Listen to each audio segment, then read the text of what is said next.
Hosted Cuba in 1898, sparking the Spanish-American War. The rally cry of that war later became Remember the Maine, and that mass was retrieved from Havana Harbor in 1912 and brought back to the cemetery. Underneath it you'll find a mausoleum.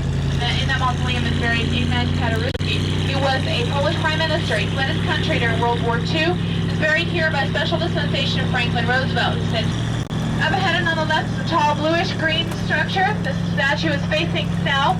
It's the Confederate Memorial. Like all Confederate memorials, it faces south. And she has her one hand on the fallen sons of the South. All around her are buried about 500 Confederate soldiers. You'll notice that the headstones are a little bit different. They're slightly pointed at the top. You'll be able to see that as we go around this curve. Notice the headstones are slightly pointed at the top.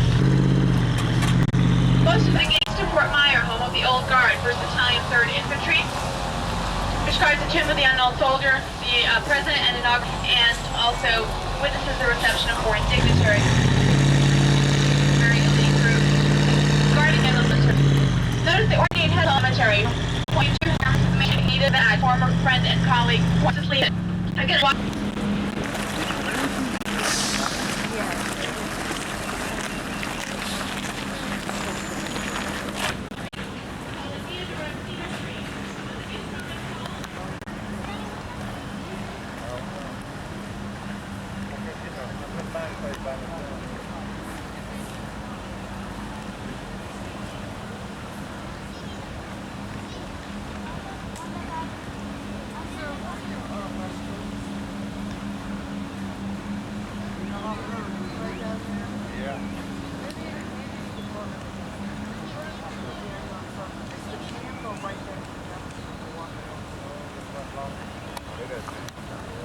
This is the Arlington House, the home of Robert E. Lee. The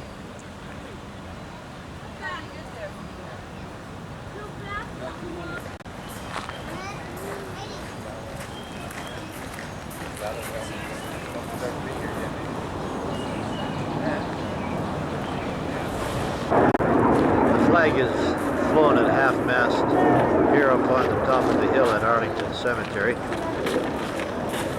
At any time, services are being held, and today there are 18 services to be held.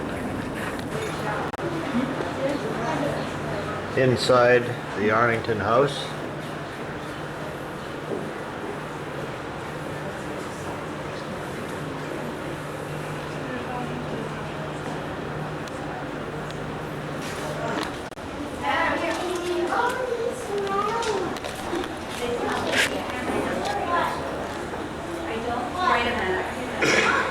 the painting inside the Arlington House.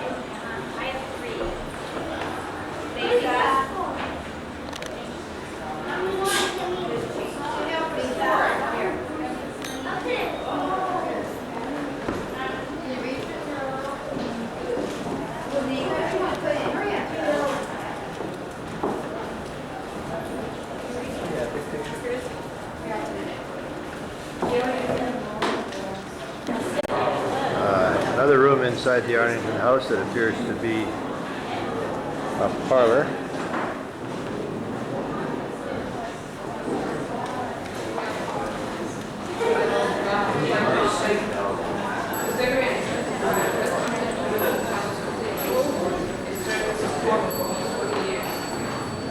Selected the marble.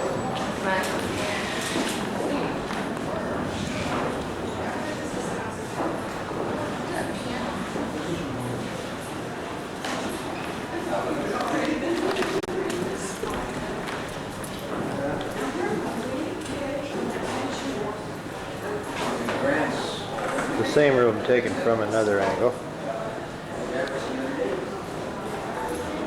Still another room in the Arlington House.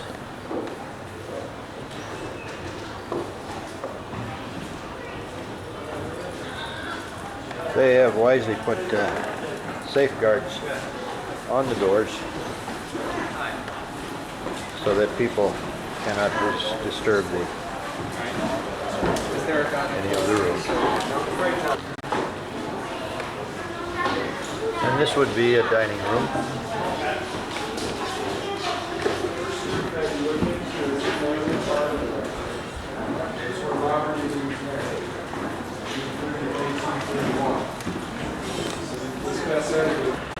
upstairs room in the Arlington house.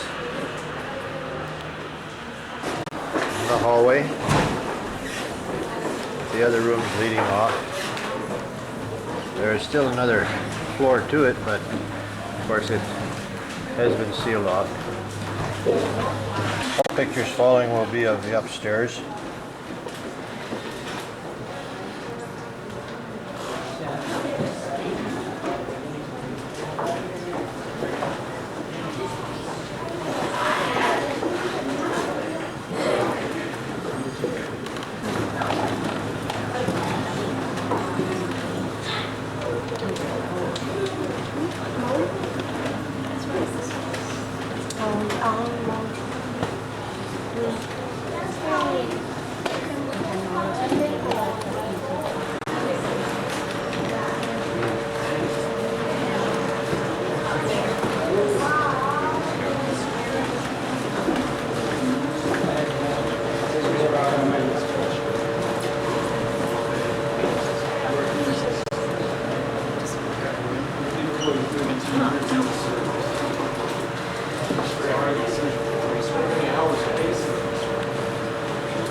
Really for that decision, the United States government ran around here.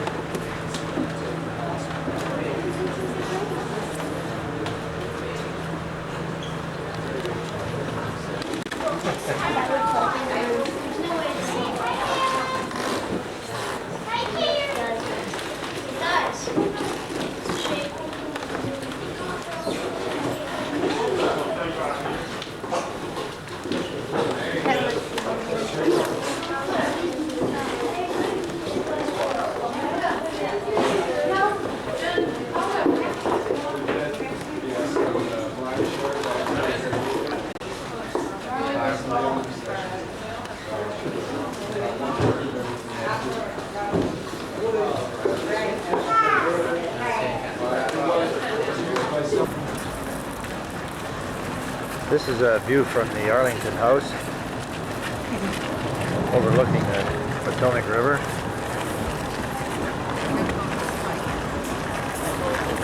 With the city of Washington in the background.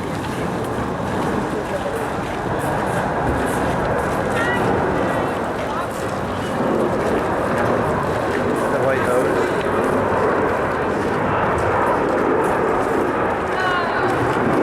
Many other sites and buildings and edifices within the city.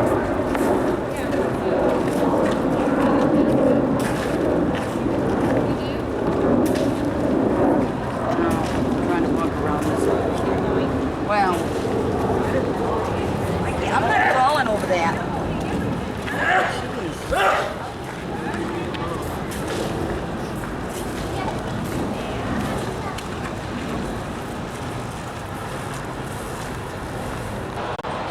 More of the grounds surrounding the Arlington house.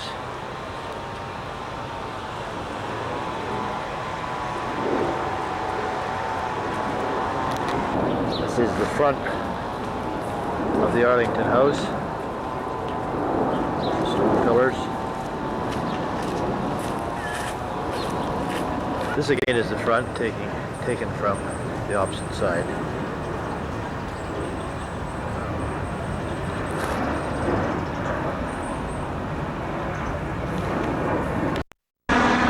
Approaching the Washington Monument.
part of the Smithsonian Institute complex.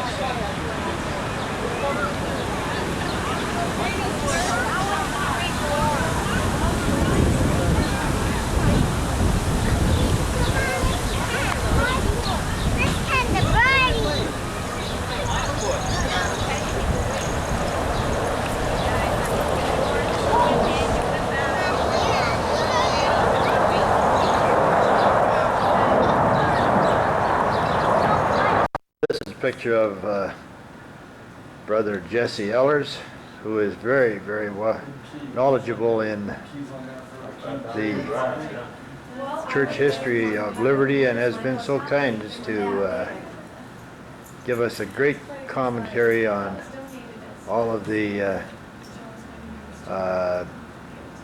points and of interest, and especially the many specific details that are so often missed in these things, making this history very rich in its entirety. And we certainly wish to thank him, and I know anyone, the results of the information that we will gather and the pictures that we will gather today will certainly be appreciated by everyone who views these films. Thank you again, Brother Eller. We surely do appreciate it. Thank you. It's been I was born and raised right in this area, and I take great pleasure in showing people and telling them about it. Thank you very much. Well, we surely do appreciate it too. Not to interrupt the No, I was just working on my computer. Oh, I see. Thank you. I don't want to really block it.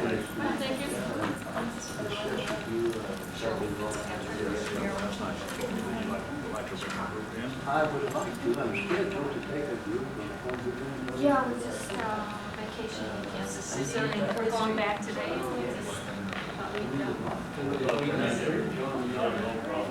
tell me what time.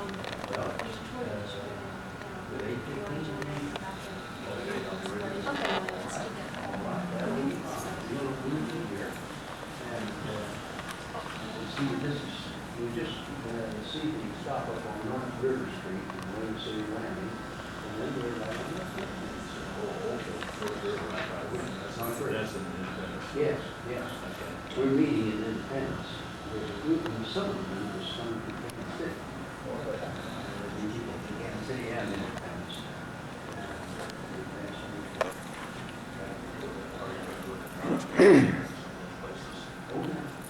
I apologize for not photographing this first to introduce Did you notice that 18-foot shaft? that which we will see on this part of the film. This is Sister Bentley, one of the missionary sisters here at the Liberty Jail Visitor Center. This is Brother Metcalf and Brother Eller having a meeting, and we're glad to include them in this film for sure. Sister DeWitt and Sister Bentley having a very confidential meeting there. I can't get close enough to hear what they're saying, and it's wrecked my whole day. Sister Bentley just said it's a good thing I'm not close. This is Brother DeWitt, who has just come in, completed a tour and ready to go on another one. Thank you, Brother DeWitt. My profile? Taking sweeps. Yeah, that's what I have. This is where it was. This is where it happened. And the inside is like 14 by 14 foot square, and it would be very comfortable to be there for 4.5 months. And the moisture and the dampness from the ground that came up from the stones. The ceiling is only about 6 foot high. The one on the stool over there was 6'8" or 6'6", and so he never could stand totally up. It was very uncomfortable for him, and he developed bad back that bothered him the rest of his life. The one sitting is Caleb Baldwin. He was beaten so badly he had thick scars on his back that continued to bother him in his lifetime too. The jailer was usually above and the prisoners below. But when he found out they weren't the common riffraff of prisoners, then now and then he would let one come up at a time, one at a time. And out of respect for the prophet Joseph, we have him pictured up here. He did receive 3 revelations while he was here, 121, 122, and 123. And of course, we feel it's a special place, and we're so grateful that they did rebuild this because special things did happen here.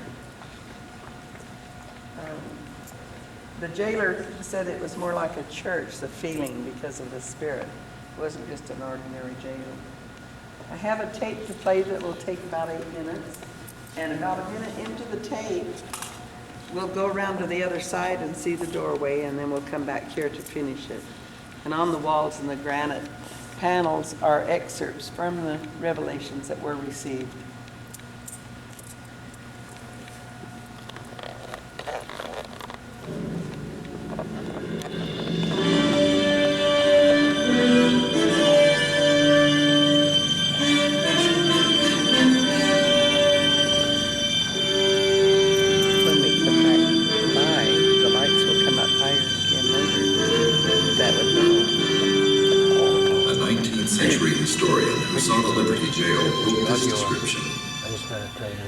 There were 2 heavily barred openings in each side.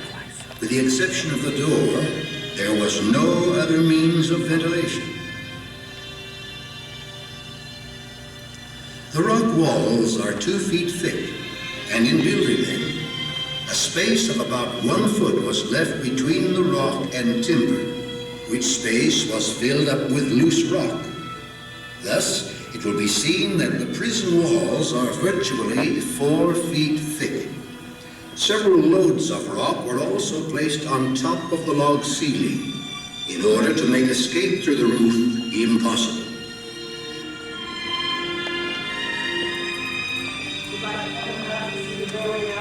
Go that way if you like.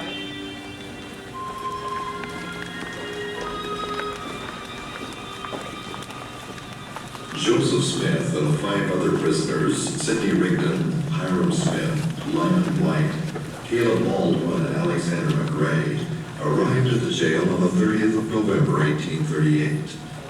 An eyewitness account recorded the following. They were all in one large, heavy wagon with a high box, which, as they proceeded, hid from view all of their forms except from a little below the shoulders.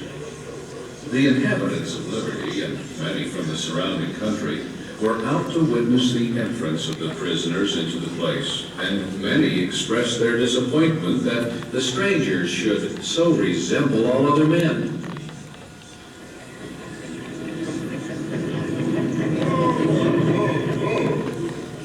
The prisoners left the wagon and immediately ascended the south steps to the platform around which no banisters were constructed. The door was open.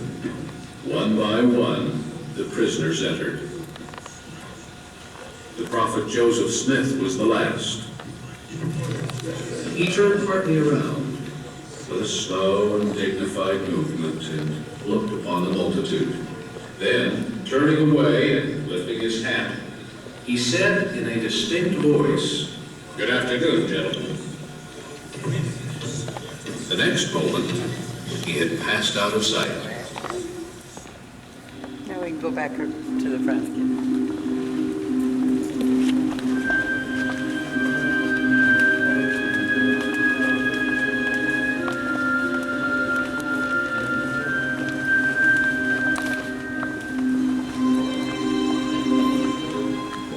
What happened in the next 4.5 months? One journal recorded that food was coarse, filthy.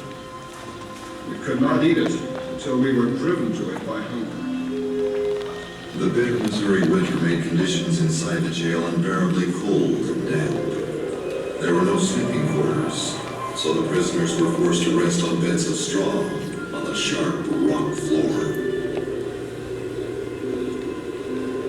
They were allowed very little contact with the outside world, and perhaps this was the worst hardship of all, because the Mormons were at the peak of their problems in Missouri.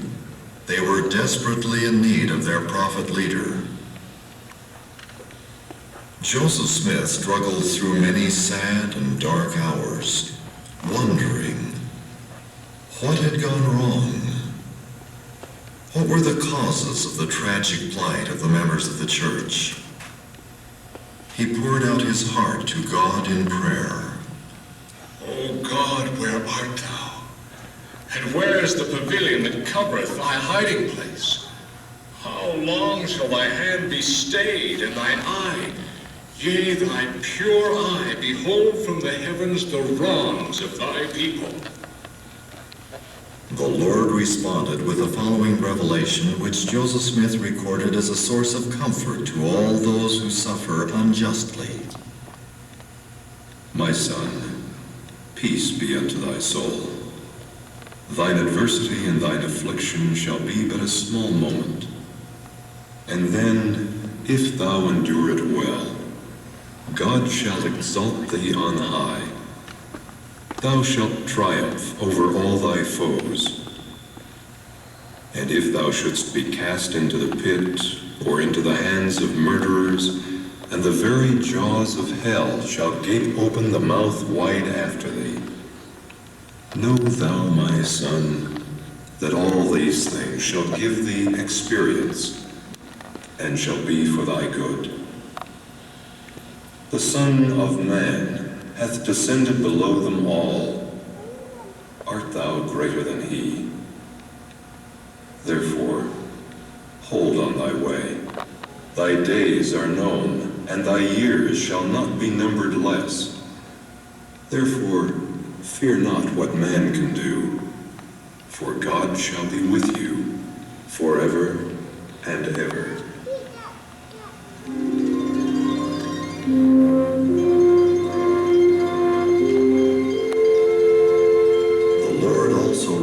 Joseph Smith the principles of agency and freedom, the rights of the priesthood, the nature of the authority which governs the church, and the power that comes to people through faith and virtue.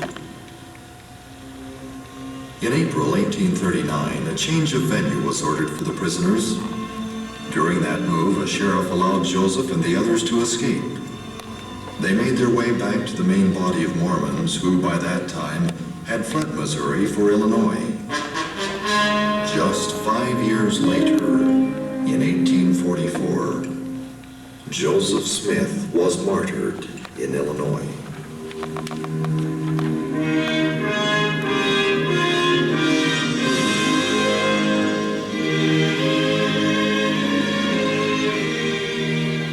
But his successor, Brigham Young, led the Mormons to the Rocky Mountains, where they settled in the Great Salt Lake Valley. Today, members of the Church of Jesus Christ of Latter-day Saints, Mormons, number in the millions worldwide. They regard Joseph Smith as a prophet of God in the same sense as was Moses or Abraham. And the Mormons today follow a living prophet who continues to receive revelation from Jesus Christ, just as Joseph received it in Liberty Jail and elsewhere.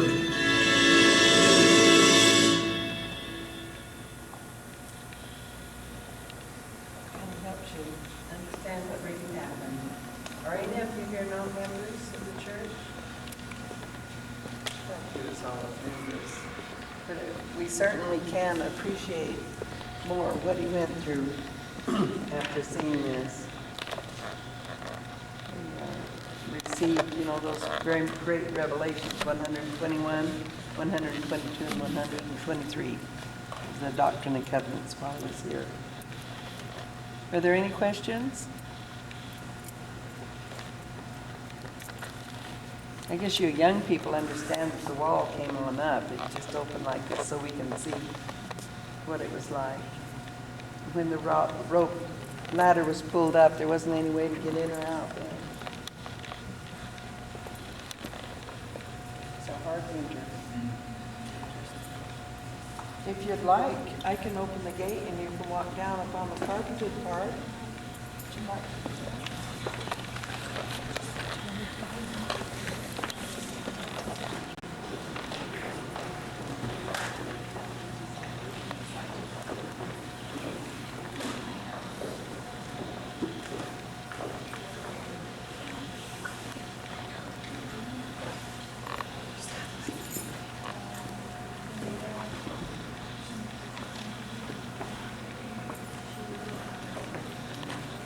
Is this the original, now, there was something said about the original rock on the floor? Yes, those are the original rock. They even carefully marked them so they would put them back in the exact position that they're in. They took them up to prepare the flooring and to cement them back in where they were dirt before. Most of the rock in the wall is original, and as far as they could tell, they just put it in the way it was. And most of the hardware in the doors and some of the bars in the windows is original also. Well, some of the timber even was original. So when they built the house, some of it, wasn't saved. This is the original rock and the floor.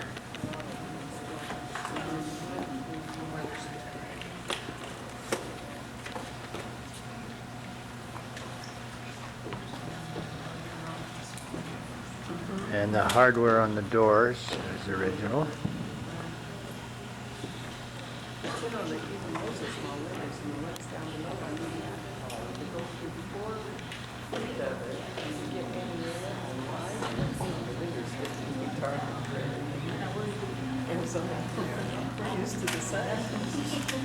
Many of the timbers are original.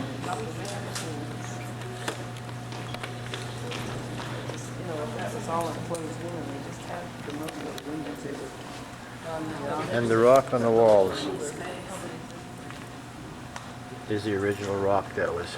If you want, you can go out this way. It's near the parking lot. That was in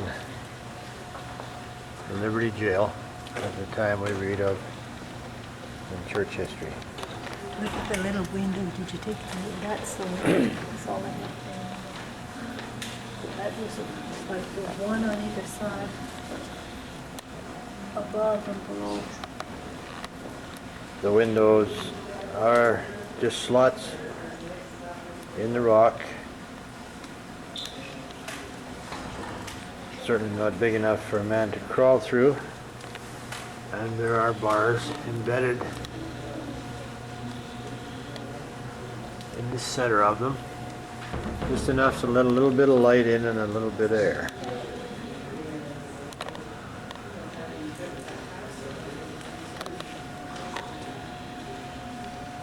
Same as the ones in the previous film we have seen of the Carthage jail in which the prophet met his death.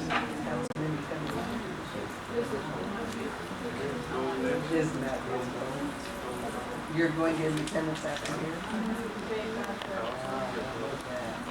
Really, 60 feet by 30 feet. It was beautiful. It's what you see as you walk into Independence Center.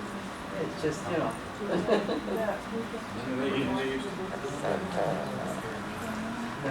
this is the furthest I've been. I wonder if that's supposed to be an actual accessory. They're fixing it up. They're changing. Pretty close, bro. The others are not. This is Sister Anderson, who doesn't want her picture taken, but she takes such a nice picture. Hello. This is probably Academy Award material. Oh, sure. Thank you, Sister Anderson. Goodbye.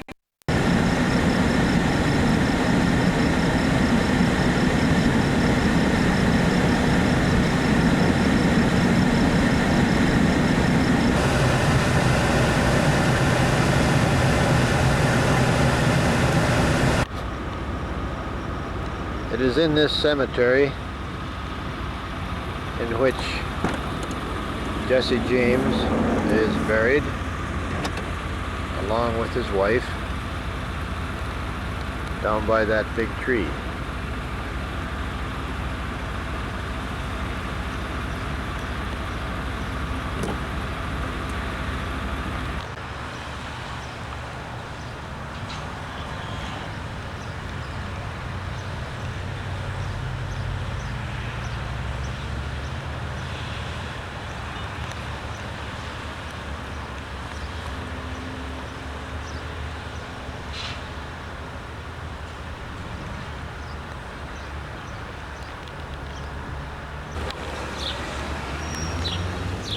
It was here where we had our breakfast, or brunch.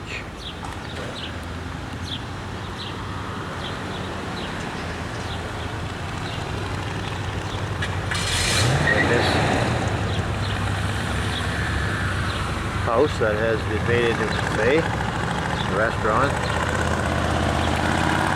And it's not far from James Farm or from the burial place of Jesse James and his wife.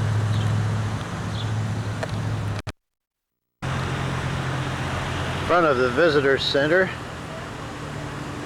in Independence, Missouri.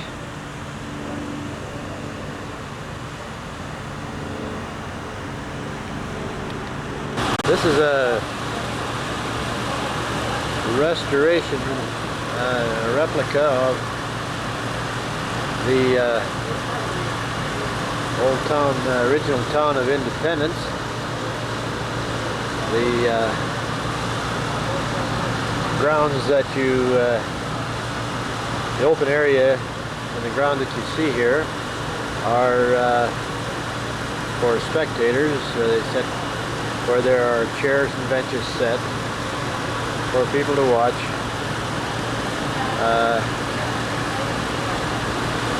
The performance of somewhat of a regatta, much the same as is seen at the Hill Cumorah.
This is taken from across from the Visitor Center, in the front of the Visitor Center, and this is the site on which the reorganized church is building their temple here in Independence, Missouri. And they have it under construction now, as the pictures would show.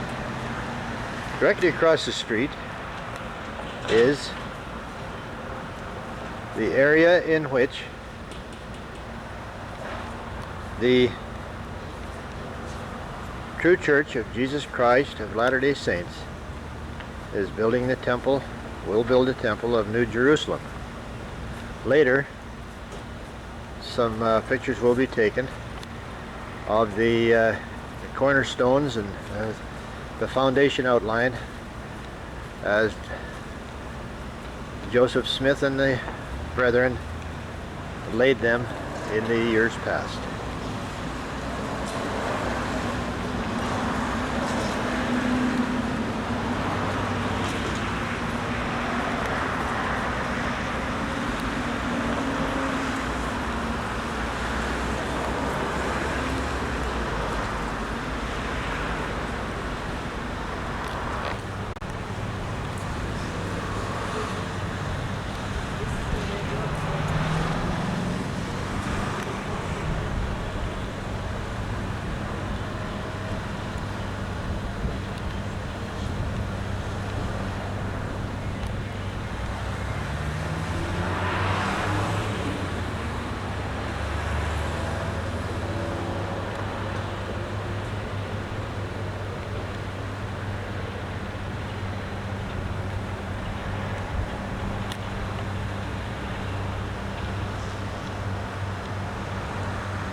myself that this is second winter road riding.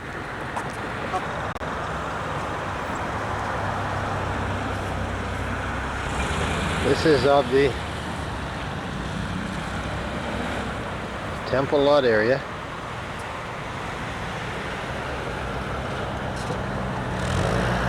On which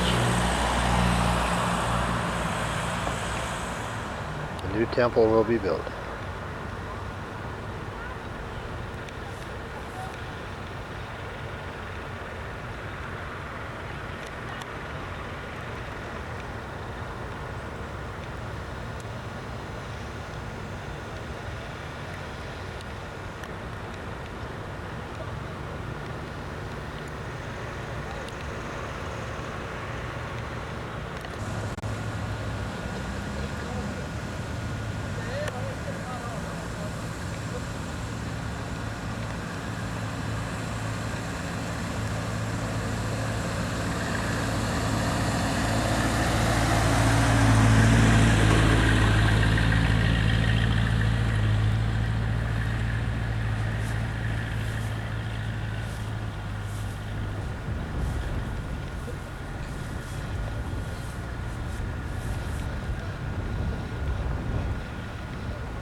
This inscription reads, as a heading, it says, the temple site. For many years, the northeast corner of the temple of the Lord was designated by a heap of small stones just 50 feet west of this marker. The limestone marker, placed by Joseph Smith Jr. and others on August the 3rd, 1839, August the 3rd, 1831, to designate this corner, was found buried 40 feet west of this heap of stones in 1929. There is another inscription on the other side of this monument that says, this spot designated by revelation. And it says, behold, the place which is now called Independence is the center place, and the spot for the temple is lying westward upon a lot which is not far from the courthouse. Revelation through Joseph Smith Jr., July of 1831, and this was dedicated August the 3rd, 1831.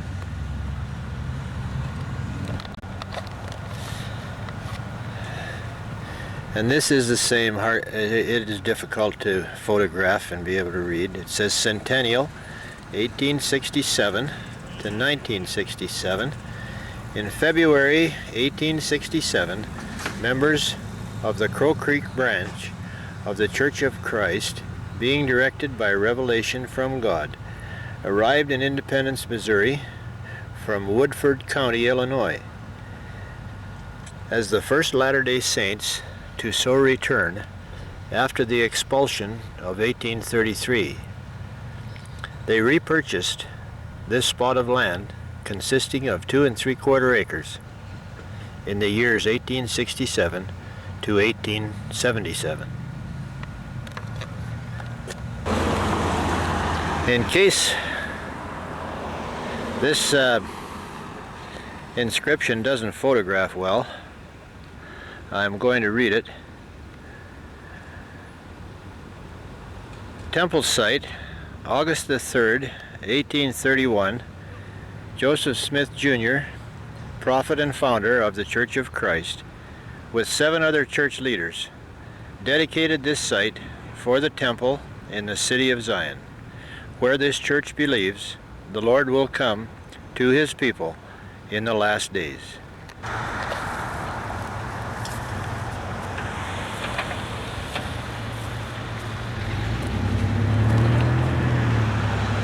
Once again, the grounds of the temple site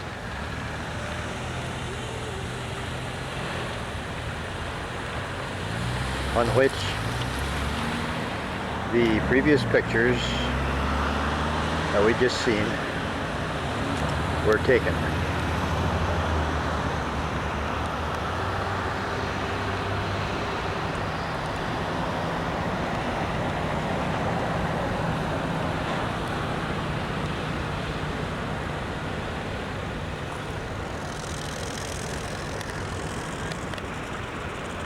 To sum up and give one viewing these pictures a clearer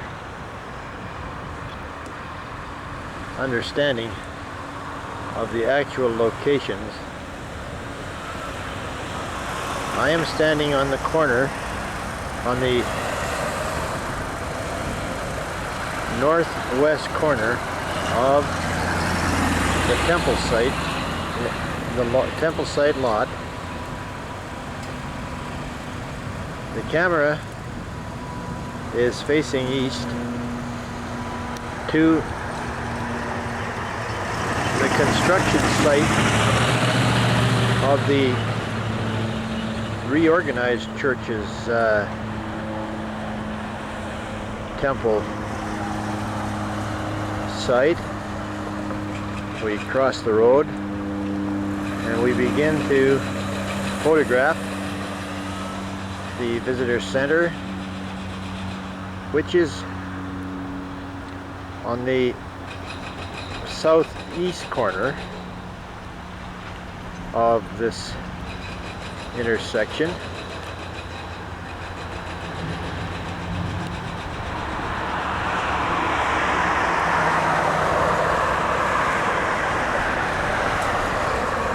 The camera is swinging to the south. This is a picture to the south.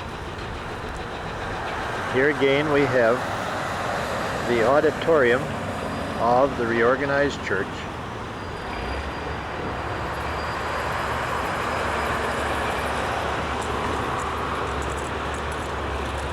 As I swing the camera to the west and begin to photograph the northwest quadrant of the intersection, we view once again the temple site and the lot on which will be built the new temple of Jerusalem, to which the Lord will come in the last and final days.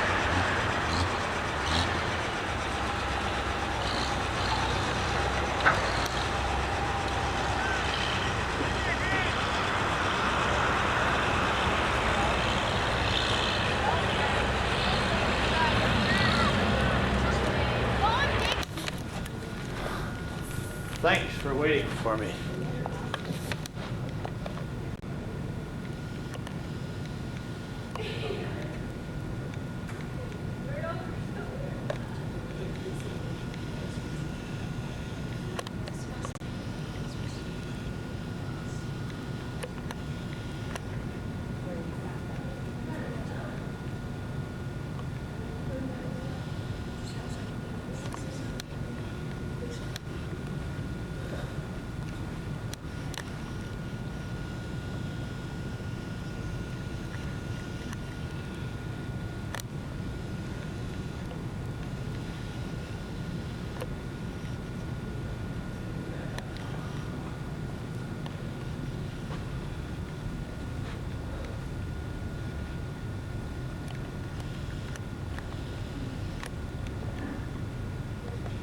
case this is difficult to read, doesn't photograph well, this is the temple of the giant jaguar in Takal, Guatemala.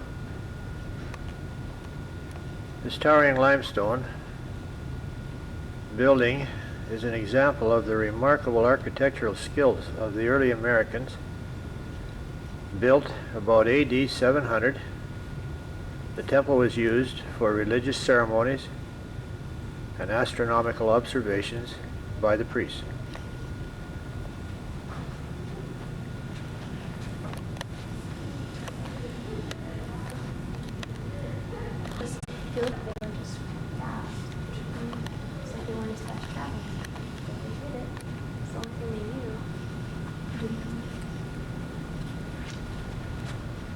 This is the palace of Palenque.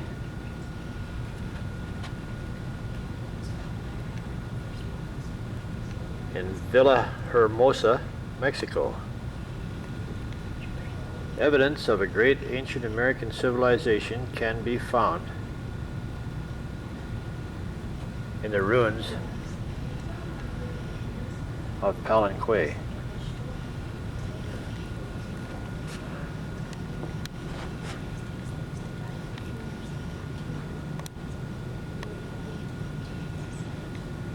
This is a picture of some artifacts that were brought from Mexico, South America, etc.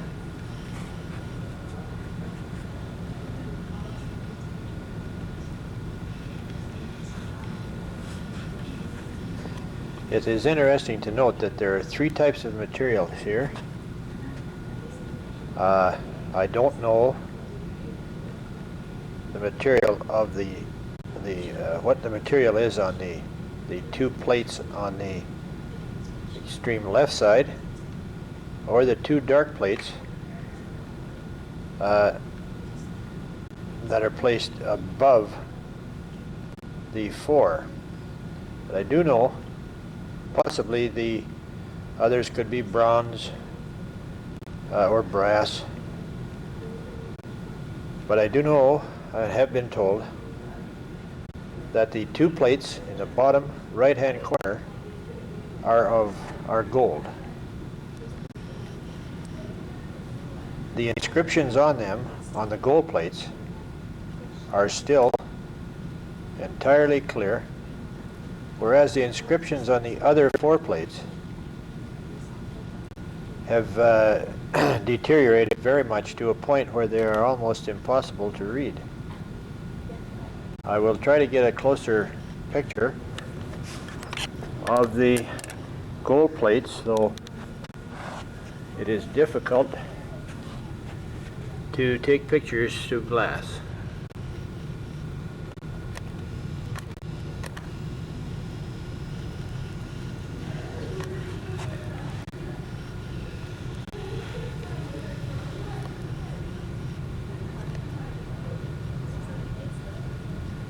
There are additional artifacts.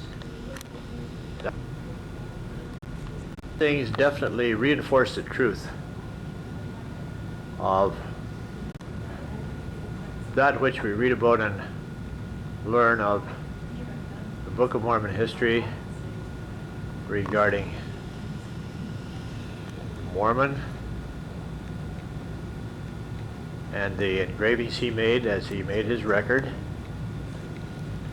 Moroni, his son, regarding the plates that he buried in the hill Cumorah. Lehi's June 2, awe and wonder as the Lord to visit people of ancient America.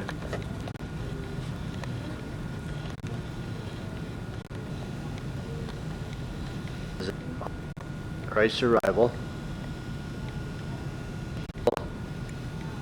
in ancient America. Joseph Smith reading in James.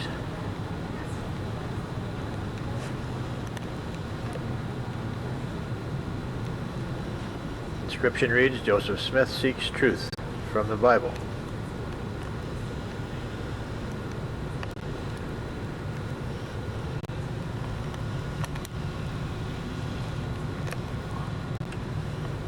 In James 1-5, we are told, if any of you lack wisdom, let him ask of God, that giveth to all men liberally, and upbraideth not, and it shall be given him.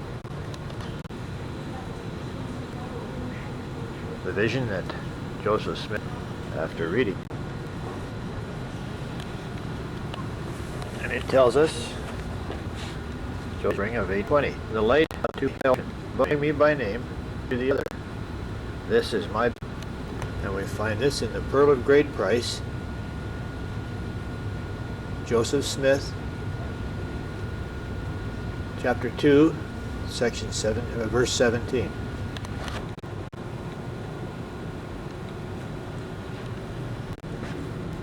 In Peter 14, shall my church be called, even the church of the saints, verily forth, that thy light may Doctrine and Covenants 50 verses 4 and 5.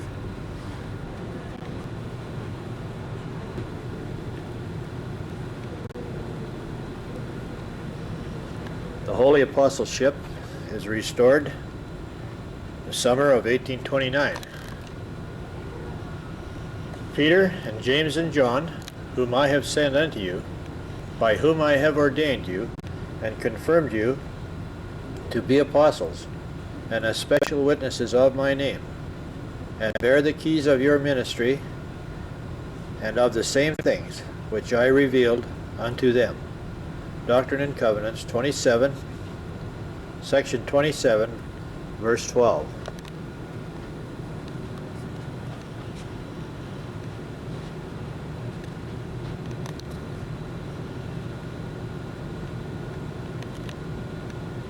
Joseph Smith instructs apostles in Kirtland Temple.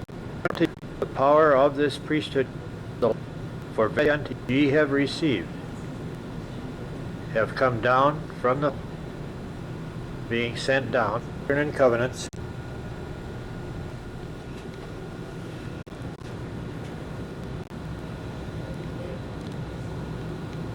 Joseph Smith commanded to plan the city of Zion, July of 1831. Wherefore, this is the land of promise, and the place for the city of Zion. Behold, the place which is now called Independence is the center place, and a spot for the temple is lying westward. Doctrine and Covenants, section 57, verse 2 and 3.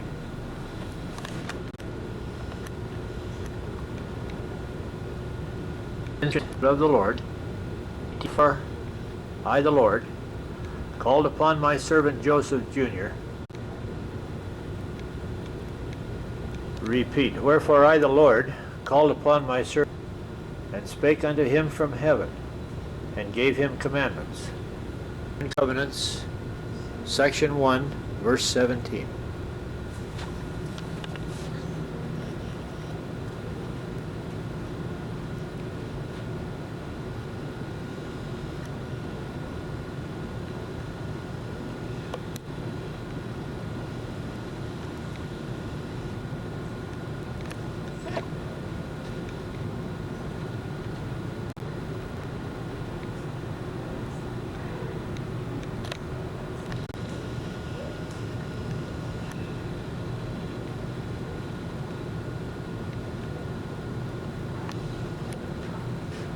Joseph Smith prophesied that the saints would be driven west, August 1842. I prophesied that the saints would continue to suffer much affliction and would be driven to the Rocky Mountains.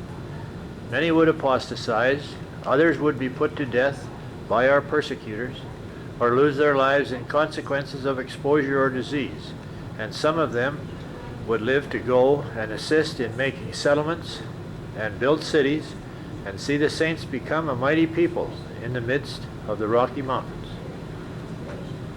Documentary History of the Church, Volume 5, page 85. In Inscription reads, Moses, temple of Israel, to build this portable sanctuary. Exodus chapter 20. The inscription reads, Solomon's temple, circa CIRCA 1005 BC. Throughout history, prophets of God have recognized the importance of temples. This is a scale model of Solomon's temple, spoken of in the Old Testament. In architecture, construction, and cost, it is considered one of the most remarkable buildings in history. The materials for the temple were accumulated mostly by King David. King Solomon, David's son, began construction of the temple in the 4th year of his reign. The building took about 7.5 years to complete.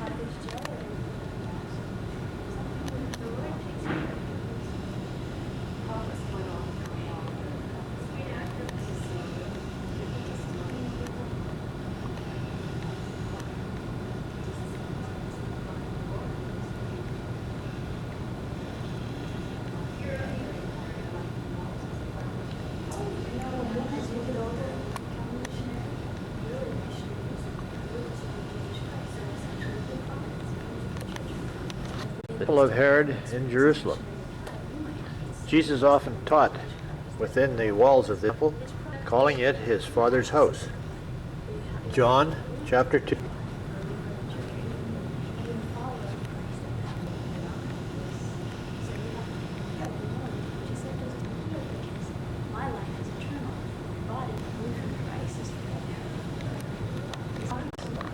The Lord commands Joseph Smith to build temples. Therefore, verily I say unto you, that joining washings are ordained by the ordinance of my holy name. Doctrine and Covenants, section 24:39. I command you again to house, prove yourselves unto me that ye are faithful in all things. Ever command you, that I may bless you and crown you. Doctrine and Covenants, section 124.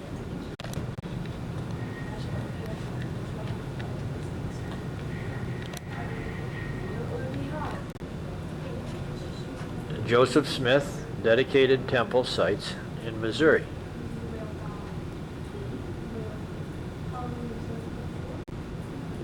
A temple lot dedicated at Adiamond, 1838. Life of Herbert Whitney, page 209.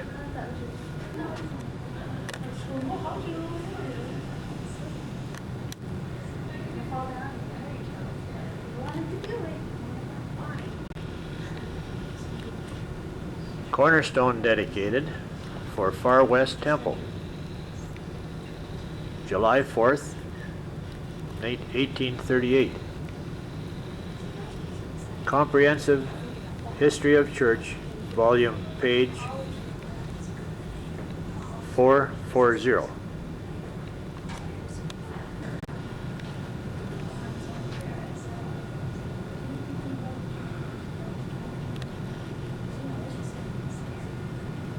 Temple lot at Independence, dedicated August 3rd, 1831.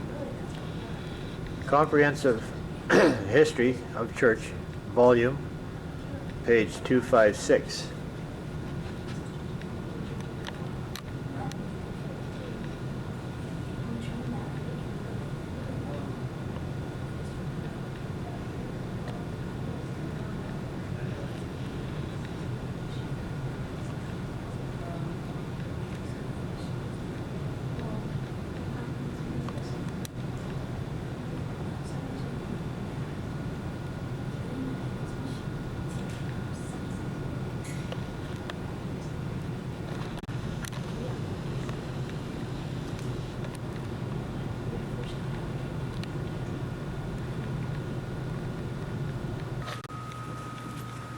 These are displays, historical displays.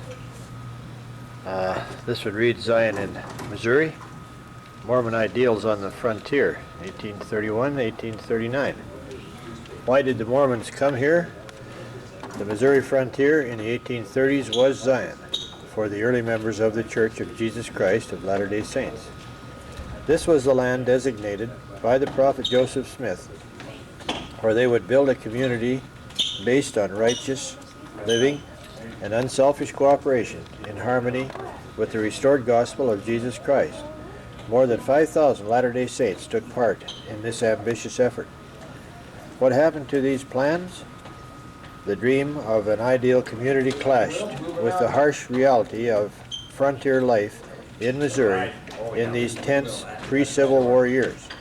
The Mormons left, but their experience here deepened their commitment to the Zion ideals that would bear fruit in other times and places. I've heard some being 5-6 hours. It's about 280 miles. So, yeah. We're thinking we might want to stand them out. Okay, if you do it that way, then take off. A lot of it's come up here, because here you just take off straight east on 36. And then, oh yeah, that'll take you right. So that's when they created Maine as a separate state. Inscription reads, Now behold, a marvelous work is about to come forth among the children of men. Doctrine and Covenants, section 4, verse 1. To the prophet Joseph Smith and his followers, this marvelous work was the restoration of the Church of Jesus Christ. With the same teachings, powers, and authority, the foundation of the church took place in New York State. Missionaries had carried the gospel to the frontiers of Missouri.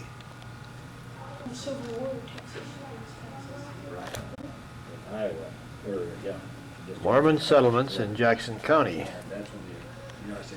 The inscription says, We were not accustomed to a frontier life, so things around us seemed new and strange. This was by Newell Knight, scraps of biography. Below it says, Mormon settlers began arriving in Jackson County in the summer of 1831. Joseph Smith met them there in late July and received a revelation designating the location for a city and temple near Independence. Although the church headquarters remained in Kirtland, Ohio, more than 1,000 Latter-day Saints moved to Jackson County during the next 2 years. Most of them were farmers, but some worked as millers, blacksmiths, tailors, and ferrymen. The temple lot. The temple site, Desert of Independence. On August, the prophet dedicated the site.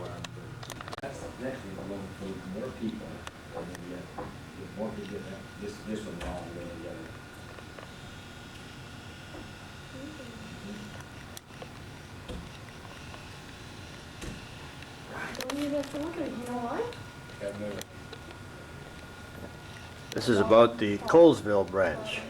The first Latter-day Saints to arrive in the summer of 1831 were the branch from Colesville, New York, the church's first organized congregation. They settled 12 miles west of Independence in Caw Township, where Joseph Smith and other visiting leaders dedicated the land for the gathering of the Latter-day Saints and helped lay the first log for a cabin on August 2, 1831. This event is commemorated with a monument in Truce Park, Kansas, the following year. This group established the first school in the country. The law of consecration. The system of sharing used was called the law of consecration. Each family dedicated their and received back a stewardship they needed to sustain themselves. Use this property to best advantage, donating their surplus produce to the poor and support the work of the church.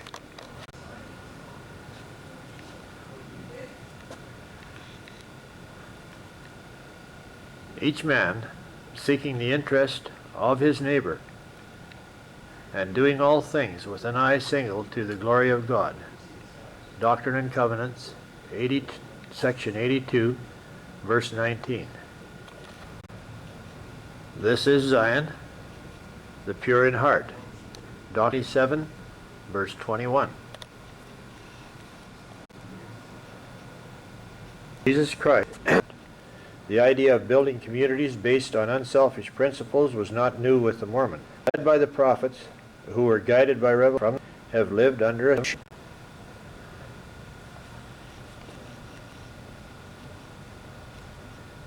4th Nephi chapter 3. And they had all things common among them. Therefore, they were not rich and poor, bond and free, but they were all made free and partakers of the heavenly gift. Under the leadership of Joseph Smith, tried to live in a similar way. There was a spirit of peace and little church in the wilderness. Autobiography. In Old Testament times, the book of Moses tells us about the people of Enoch. And the Lord called his people Zion, because they were of one heart and of one mind, and dwelt in righteousness, and there was no poor among them. Moses chapter 7, verse 18, pearl of great price. The New Testament records the experience of the early Christians. And the multitude of them that believed were of one heart and of one soul. Neither said any of them that aught of the things which he possessed was his own, but they had all things common. Acts chapter 4, verse 32. This is called the misunderstanding, compromise, and conflict and compromise. And at the top of the we are sorry that this disturbance has broken out, but we do not consider it our fault. This is from a letter from the Latter-day Saint First Presidency, July the 25th, 1836.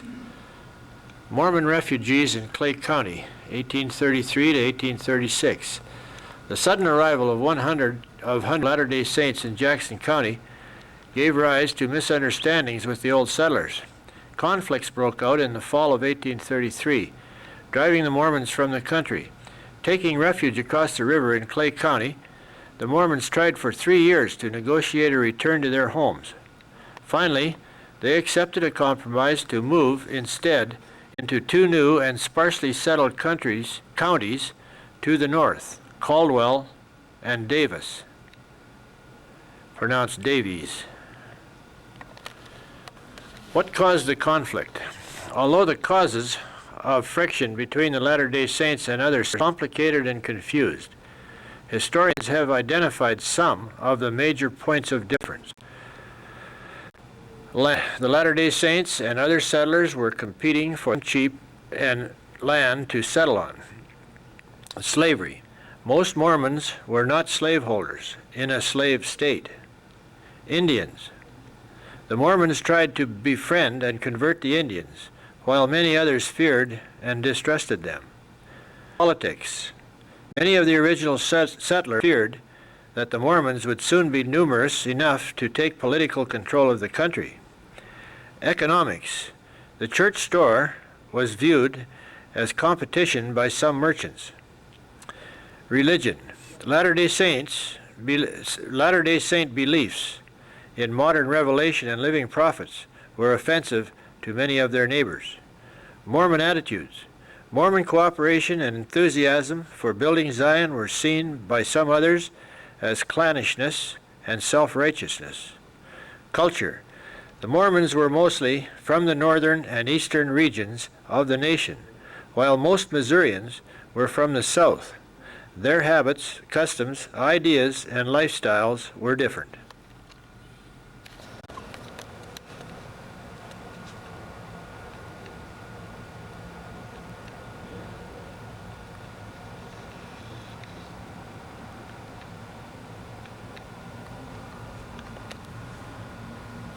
Several men became important leaders of the church. Several men who became important leaders of the church first rose to prominence through their faithful service in Zion's camp. Among them were Brigham Young, Herbert C. Kimball, Wilford Woodruff, George A. Smith, Orson Pratt, Parley P. Pratt, and Charles C. Rich. Zion's Camp. In 1834, Joseph Smith led a group of 200 men from Ohio to Missouri to bring clothing and other supplies to the displaced Latter-day Saints and to assist them in returning to their homes. However, it became evident that a return to Jackson County would lead to bloodshed, and the prophet received a revelation to disband the group.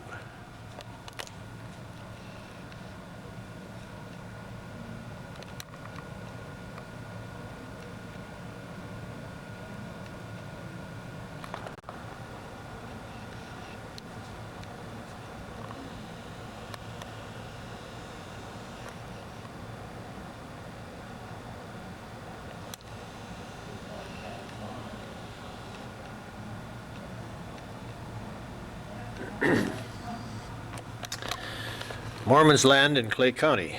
In Clay County, the people at first received us very friendly and furnished us work. Chapman Duncan, autobiography. Following their expulsion from Jackson County, most Latter-day Saints scattered throughout Clay County to find shelter and work. Many of them found jobs as farmhands and construction workers, while a few bought and farmed their own land. Although conditions were unsettled during these 3 years, Latter-day Saint immigration to Missouri continued.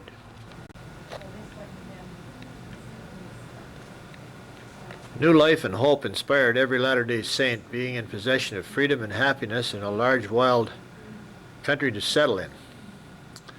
Houses sprang up like magic, and everyone was busy. Autobiography of Edward Stevenson.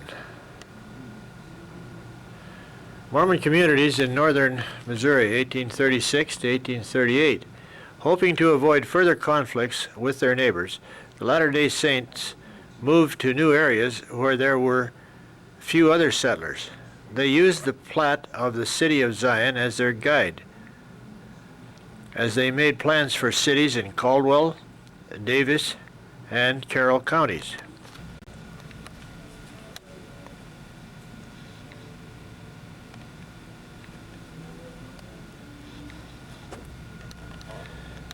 Liberty Jail, November 1838 to April 1839. Joseph Smith and other church leaders were imprisoned at Liberty, Missouri, awaiting trial for more than 4 months. During this time, the prophet Joseph Smith received several important revelations and maintained contact with his people through letters full of encouragement and hope. During a change of venue from Davis County to Boone County in April 1839, the Mormon prisoners were allowed to escape. This is a picture of a great man,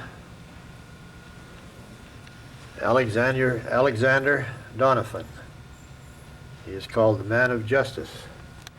A.W. Doniphan, a prominent Missouri attorney and officer in the state militia, saved the lives of Joseph Smith and other Mormon leaders when he refused to obey an order to execute them. "It is cold-blooded murder," he told his superior officer, "and if you execute these men, I will hold you responsible before an earthly tribunal, so help me God." Doniphan later served with great distinction as a general in the Mexican War.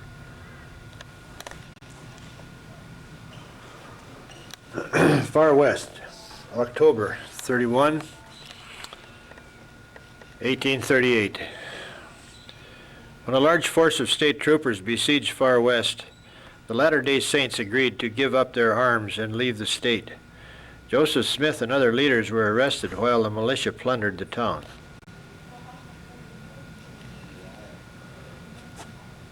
Crooked River, October 24, 1838. When an anti-Mormon group took 3 prisoners, the Far West militia was dispatched to rescue them. The confrontation that followed was known as the Battle of Crooked River. The prisoners were freed, but several persons were killed, including Apostle David Patton. Hans Mill, October 30, 1838. Reacting to exaggerated reports of violence, the governor ordered the Mormons exterminated or driven from the state. A few days after this order, an undisciplined group of state militia attacked the isolated Mormon settlement of Hans Mill, killing 17 men and boys while the others fled in terror.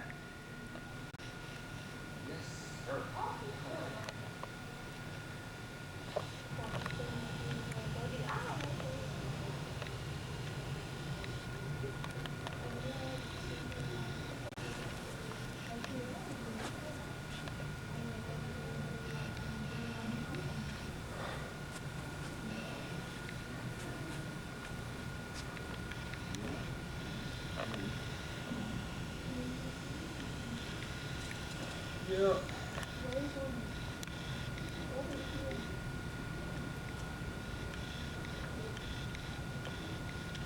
There's about 45 teenagers here from Las Vegas, Nevada, on a bus trip there. It's sort of fun having them here, talking to questions. We spent a lot of time. We saw them when we came here about 8:30 this morning. We were going on this one. Second line. There's a lot more time.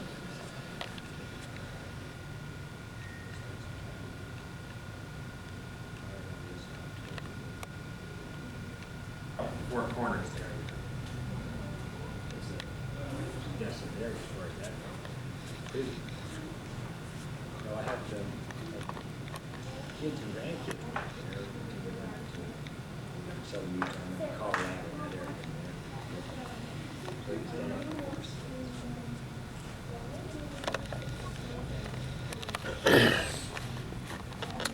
The decision to move west, February 2, 1846.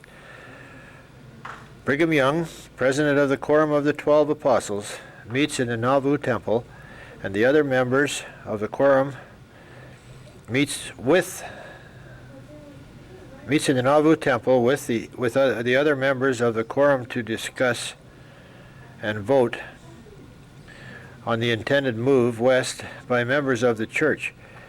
The vote to move is unanimous. Among those present are Brigham Young, Herbert C. Kimball, Orson Hyde, Parley P. Pratt, Orson Pratt, John Taylor, George A. Smith, Willard Richards, and Amasa M. Lyman. Not present is Wilfred Woodruff, serving a mission in England.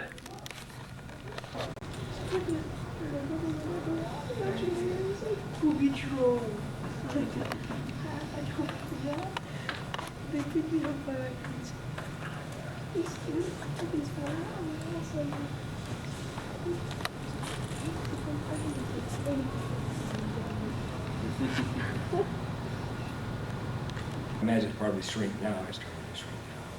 Because See, you it know just how it fluctuates. was, I can remember when we went there a few years ago, it was,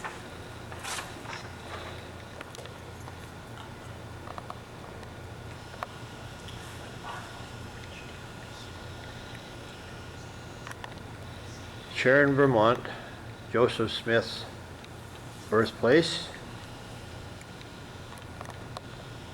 Palmyra, New York.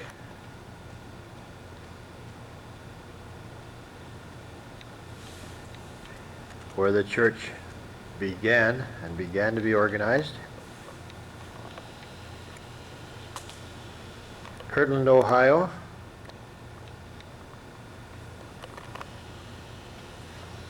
Then to Independence, Missouri.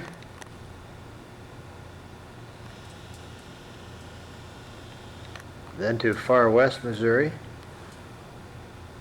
Then to Nauvoo. And from Nauvoo, the migration west to Salt Lake City, Utah.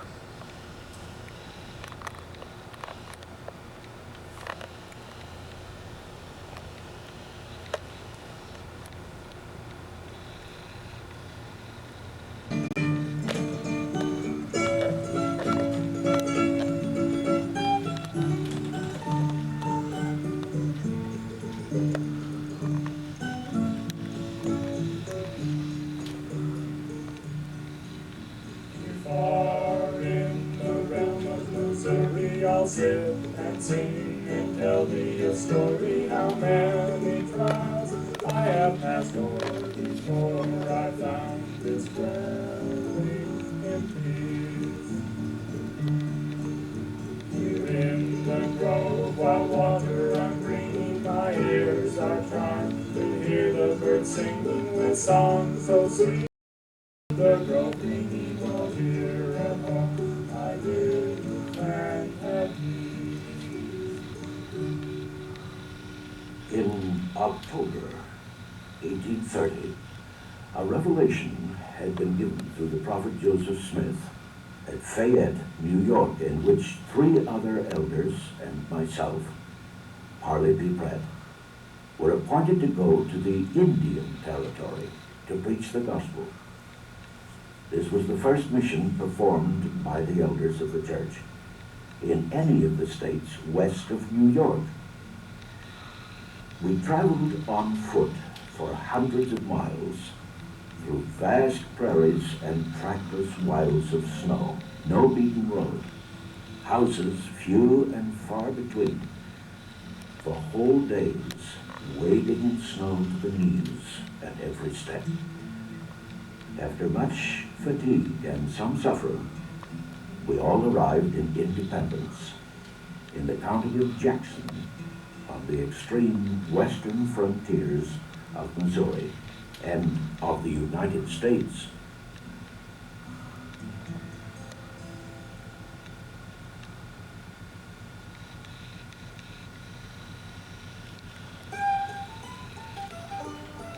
In those days, Missouri was the only state west of the Mississippi.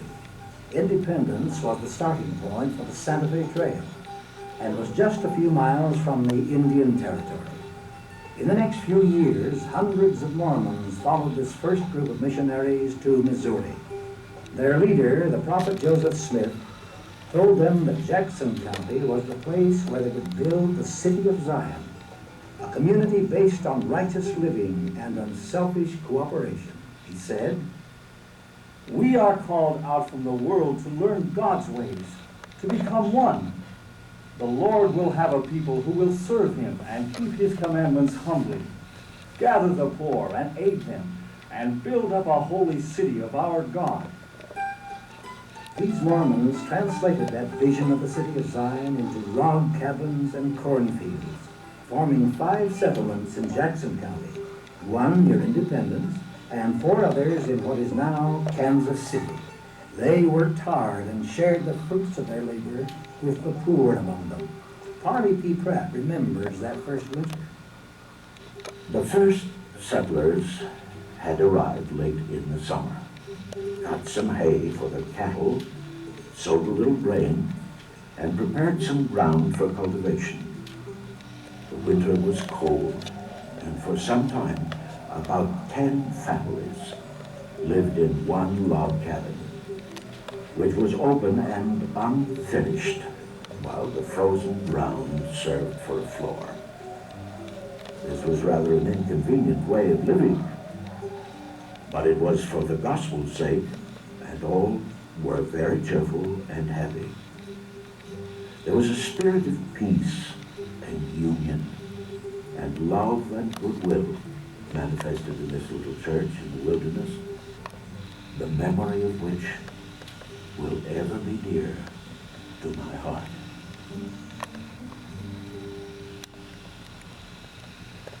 The Latter-day Saints expected that building Zion would be hard work, but they didn't expect that it would cause so much trouble with their neighbors. Missouri was a slave state, and most Missourians were from the South. The Mormons were mostly Northerners, Yankees. They were different from the old settlers in the way they worshiped, the way they worked, even the way they talked.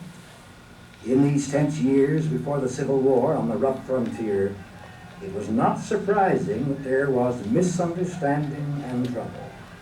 By the winter of 1833, mob action erupted, forcing the Mormons to abandon their homes and take refuge north of the river in Clay County. For 3 years, they tried to negotiate a return to Jackson County, but finally they accepted a compromise instead. The Mormons agreed to move into two new sparsely settled counties, Davies and Caldwell, where they could settle and be left alone. Their new city was called Far West, and they built other settlements at Adam-on-Diamond, Hans Mill, and DeWitt. This chance to make a fresh start prompted an enthusiastic song from Levi, a young Mormon who had brought his family from Ohio. In my fields all things are growing, and on the prairie I have growing, that I may have feed to keep my stock growing, while here at home I go and have peace. Here beside the fire I have my sweet babe and little Messiah, and here is mother, I'll seek me down by her and sing. I found a dwelling in peace. Drusilla Doris Hendricks, a young wife in her 20s from Tennessee, recalled what it was like to move to this new home in the wilderness. We all gave up our land and agreed to go to Caldwell County. We were to be let alone there, so we were glad to do so. We soon selected a place, built a cabin, and cut hay, for we had but little time to prepare for winter. We entered land at the land office, paid our money, and began to live as we supposed saints would live. We never missed a church meeting, for we loved the other Latter-day Saints and had confidence in them. We read considerable, namely the Bible, Book of Mormon, and Doctrine and Covenants, and had our children baptized when 8 years old. I never lived happier in my life. We had just 3 years of peace, but the 1st of August our trouble began over the election. James Henry Rollins, a Mormon teenager apprenticed to a tinsmith, remembered that election at Gallatin in 1838. The election was at my place of business in the Bowery by the side of the house. About 12 or 1 o'clock in the day, the majority of votes then on the list were for Judge Warren, a great friend to our people. The Whig candidate got angry and jumped on an empty barrel and made a great commotion. About this time, a town bully struck one of our brethren over the head with a 3-foot board. This caused a great stir, and John Butler and Bryce Nelson knocked down 3 or 4 of the opposite parties, which caused an uproar. The trouble got worse in the next few weeks. Threats of violence forced the Mormons from DeWitt, and most of the scattered settlers gathered into the main towns for safety. Joseph Smith, who was living in Far West, led 100 men to Adam-on-Diamond to help protect the settlers there. Among the men in this expedition was Edward Stevenson, an 18-year-old who recalled a light-hearted moment even in this tense situation. It was 25 miles to Adam-on-Diamond, and we had to go on foot. We arrived there and encamped, mostly around campfires without tents. That night, the snow fell 4 or 5 inches on us. All felt, although our cause was good, it was rather a hard way to build up Zion. The next morning, the prophet, seeing our forlorn condition, called on us to form into 2 parties in battle array and have a sham battle. The weapons to be used were snowballs. A charge was made. Some got well pelted and snow filled in around their necks, all in good humor. Thus the prophet Joseph was leading off to help keep life and animation up. The tension grew as threats, house burnings, and looting continued. When a mob took 3 Mormon prisoners, the Far West militia was dispatched to rescue them. In that confrontation, known as the Battle of Crooked River, the prisoners were freed, but several persons were killed, including Mormon apostle David Patton. The governor, reacting to exaggerated reports, issued an order that these rebellious Mormons were to be exterminated or driven from the state. A few days later, an undisciplined group of state militia attacked a defenseless Mormon settlement at Hans Mill, killing 17 men and boys. When a militia of several thousand threatened Far West, the Mormons surrendered and agreed to leave the state. Joseph Smith, his brother Hiram, and others were arrested. With feelings running high against the Mormon leaders, a prominent Missouri lawyer, General Alexander W. Donovan, saved their lives by disobeying an order. General Donovan, you will take Joseph Smith and the other prisoners into the public square of Far West and shoot them at 9 o'clock tomorrow morning. Sir, it is cold-blooded murder.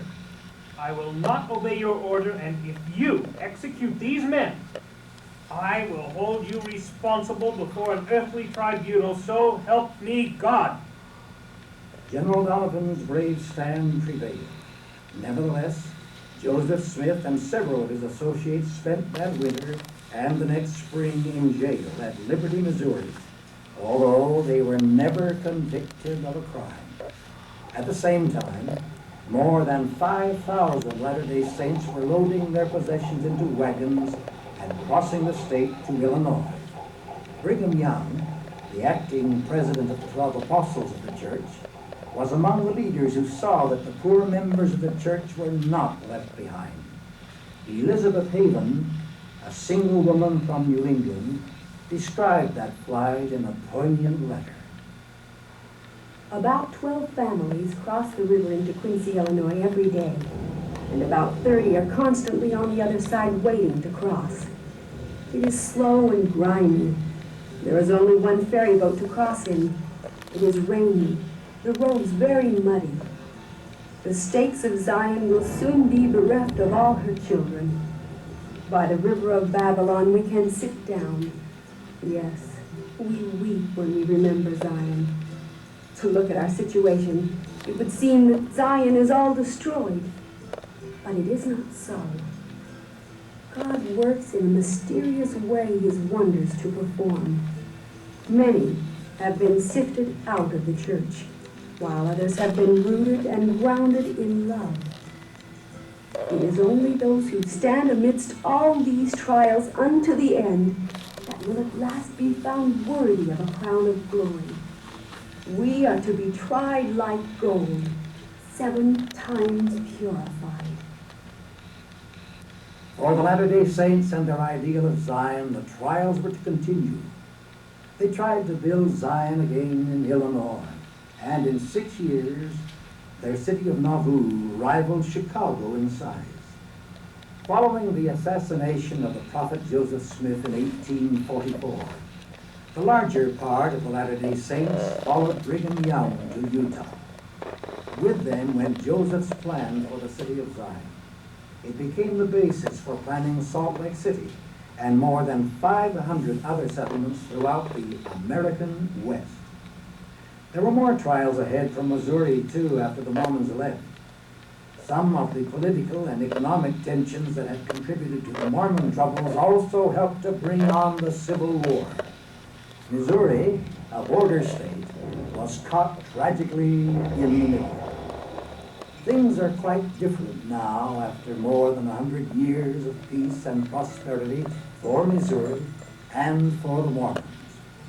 Some of the scattered settlements of the early days have grown to become Kansas City, one of the great cities of the nation.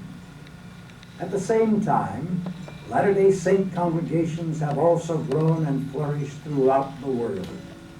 The ideals of Zion that were part of those first Missouri settlements have continued to inspire the Latter-day Saints to live clean lives, build strong families, care for the distressed, and preach the gospel of Jesus Christ. The Mormons are back in Missouri, too, with congregations all over the state. For many Missourians, whether Mormon or not, it seems that Levi Hancock's song about a peaceful home in Missouri has come true. Ground is covered filled with strawberries, and in the grove of plums and cherries, and I will thank my God and be merry for giving me this dwelling in peace. May we love God forever and ever, or peace bestowed upon the believer, and turn from him. Oh never, but always love the Spirit of peace.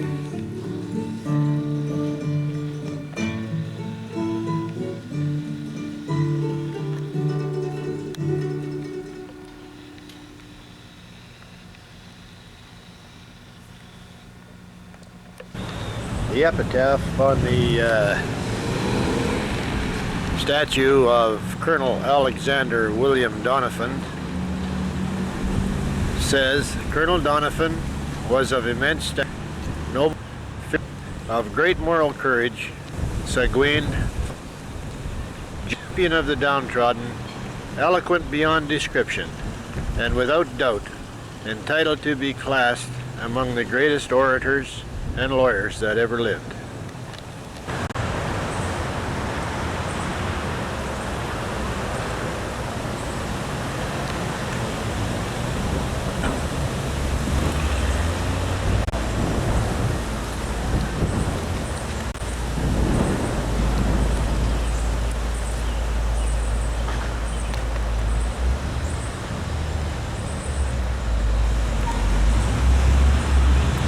And on the other, opposite side of the statue, it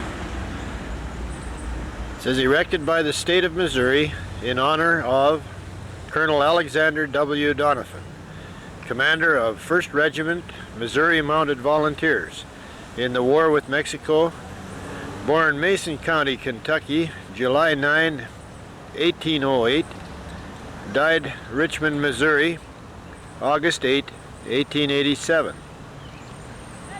On the roster of the great soldiers of the earth must always stand in a halo of glory the name of Colonel Alexander W. Doniphan of Missouri.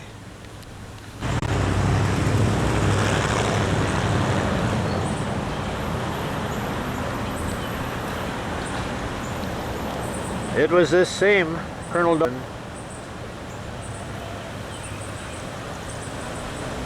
who refused by disciplinary orders from a superior officer to Joseph Smith and others of the brethren, as he termed it, as cold-blooded. Unfortunately,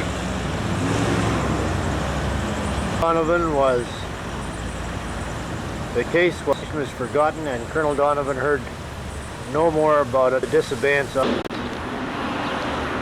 it is in this cemetery where David Whitmer is buried.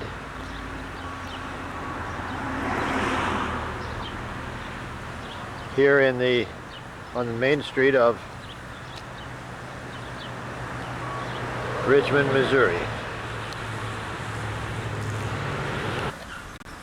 An old building site close to Far West.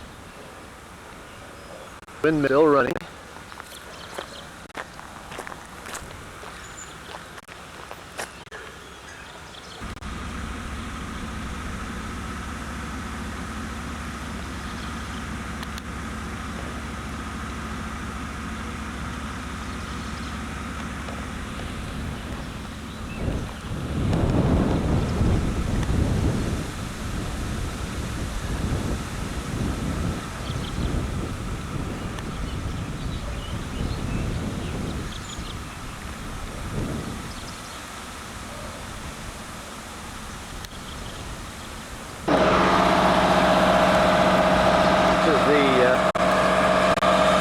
Center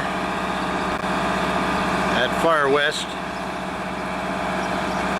still under construction, somewhat.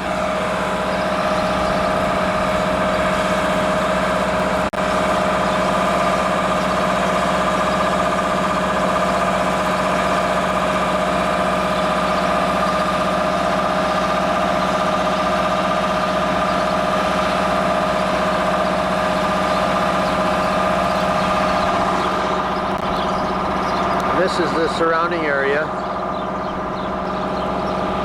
at Far West.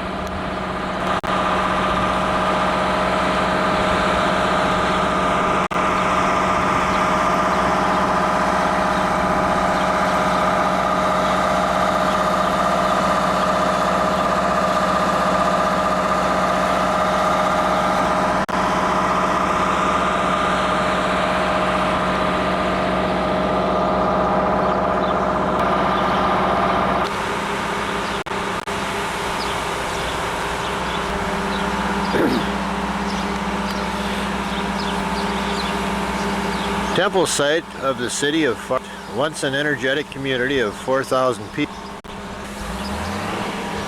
18 for the Mormon citizens of the state of Missouri from a number of other communities, most notable among these being the city of Independence. Far West was named by church leaders as a gathering place for the Mormon people, and as their station was dug, in the proclamation the Lord would have the 39 people become so together 26th. Brigham Young of 12 apostles, Far West, where they laid the foundation for a ton to the cornerstone are still laid. Construction was halted. They were forced to flee the city and bank Mississippi River. Largely in the state of Illinois in 1944, Nauvoo and by the Mormons, and under the leadership of Brigham Young, some 80,000 pioneers crossed the western wilderness, the valley of the Great Salt Lake Basin communities. The only evidence of the original city of Far West left today are the temple cornerstones, now labeled with a bronze inscription. The epitaph reads, "This cornerstone was laid in preparation of the high priesthood."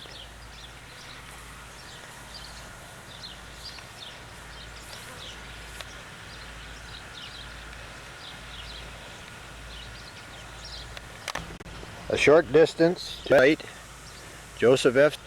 was born on 13, 1886, President of the Jesus Christ of Latter-day Saints.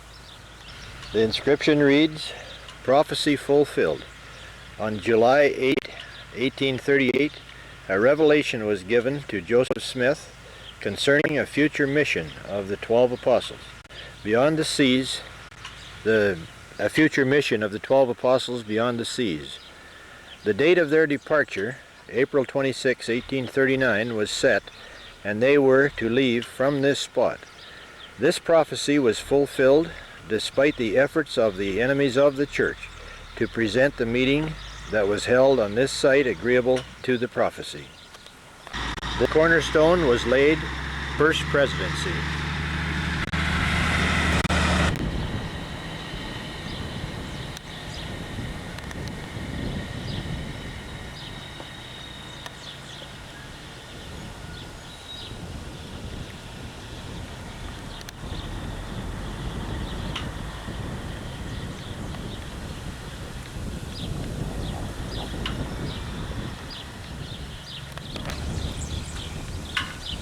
Preparation of the lesser priest.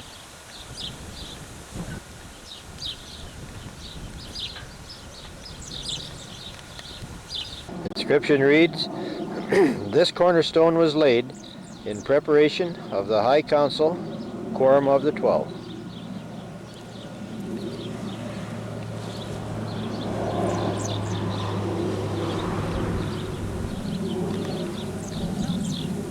This is an inscription within the cornerstones of the proposed temple in Far West, and it reads, "The one-time size of Far West. Caldwell County in 1836 was a wilderness. By the spring of 1838, the population was more than 5,000, of which more than 400 were Latter-day Saints, with the greater concentration Far West, which by this time had 100 houses, 4 dry goods stores, family groceries, half a dozen blacksmith shops, a printing establishment, and 2 hotels. A large and comfortable being built in 1836 and served also as a church and courthouse." This is taken from History of Caldwell Williams, pages 120 and 121. Far West was the county seat of Caldwell County.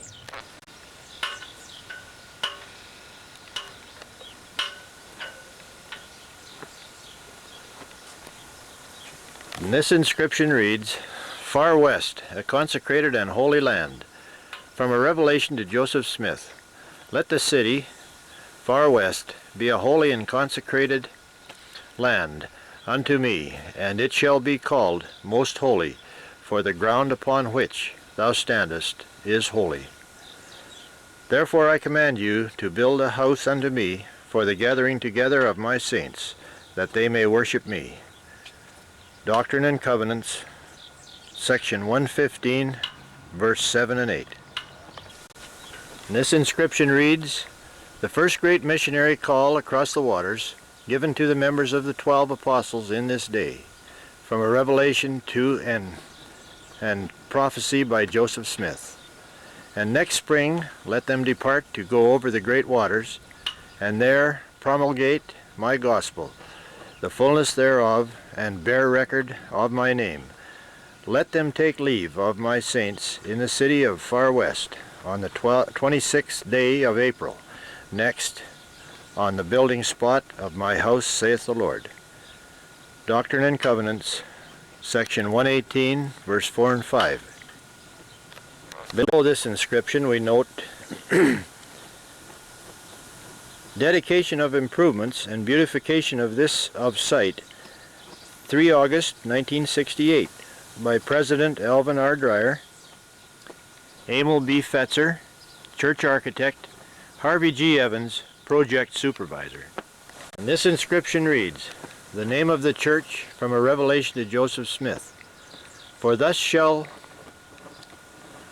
my church be called in the last days even, the church of Jesus Christ of Latter-day Saints. Verily I say unto you all, arise and shine forth, that thy light may be a standard for the nations. Doctrine and Covenants, section 115, verse 4 and 5. Below it reads, the law of tithing, from a revelation to Joseph Smith, and this shall be the beginning of the tithing of my people. And after that, those who have thus been tithed shall pay 1/10 of all their interest annually, and this shall be a standing law unto them forever, for my holy priesthood, saith the Lord. Doctrine and Covenants, section 119, 3 and 4.